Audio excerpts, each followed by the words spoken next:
AP Genel Kurulu'nda dün önemli bir karar tasarısı bütün üye ülkelerin oy birliğiyle kabul edildi. Avrupa Parlamentosu Genel Kurulu'nda Doğu Türkistan'daki Çin işgal yönetiminin sözde eğitim merkezleri adı altındaki toplu cezalandırma kamplarının derhal kapatılması ve bu kamplarda tutuklu Uygur, Kazak ve diğer Müslüman Türk tutukluların derhal salıverilmesi gerektiği yönündeki karar oy birliğiyle kabul edildi.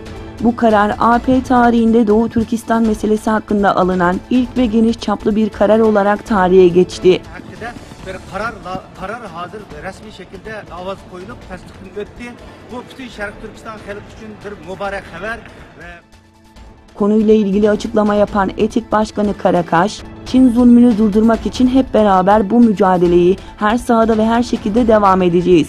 Gün birlik olma ve dirençli bir şekilde durma günüdür dedi. Ayrıca Avrupa Parlamentosu Yönetim Kurulu başta olmak üzere dünyanın çeşitli bölgelerindeki Uygur davası için hizmet eden ve Çin zulmüne şahitlik eden herkese teşekkürlerini ileten Karakaş, DUP Başkanı Dolgun İsa'yı aldığı güzel sonuçtan ötürü tebrik etti.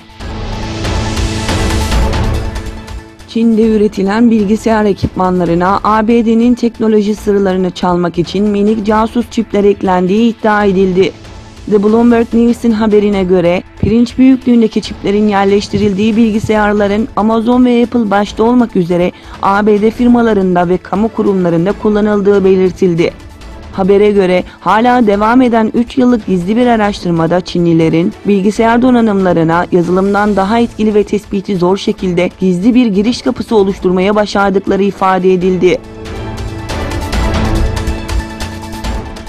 Çin-Pakistan Ekonomik Koridoru'nun Gwadar Limanı'ndaki faaliyetleri için bölgede nüfusu gittikçe artan Çinli nüfus için Çince eğitim veren okulların açılması tepkilere sebep oldu. Çin-Pakistan Ekonomik Koridoru projesinin giriş kapısı niteliğindeki Gwadar'a küçük bir Çin kasabası kurulma kararının ardından Belucistan'ın yeni seçilen Başbakanı Cam Kamal yetkililere Çince eğitimi için talimat verdi. Belü siyasi grupları Çin tarafından finanse edilen CPEC projesi için bölgeye yerleşen Çinlilerin zaman içinde artacağı ve kendilerinin azınlık olarak kalacağından endişe ediyor.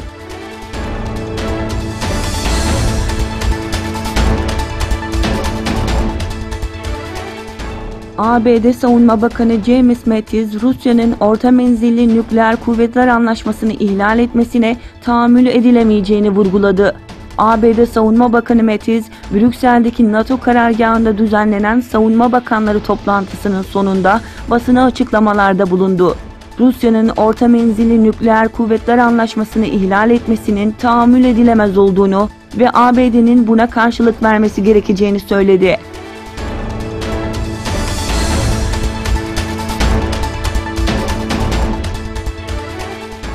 ABD hükümeti Çin hükümetiyle bağlantılı olduğu belirtilen hacker grubu hakkında bildiri yayınladı.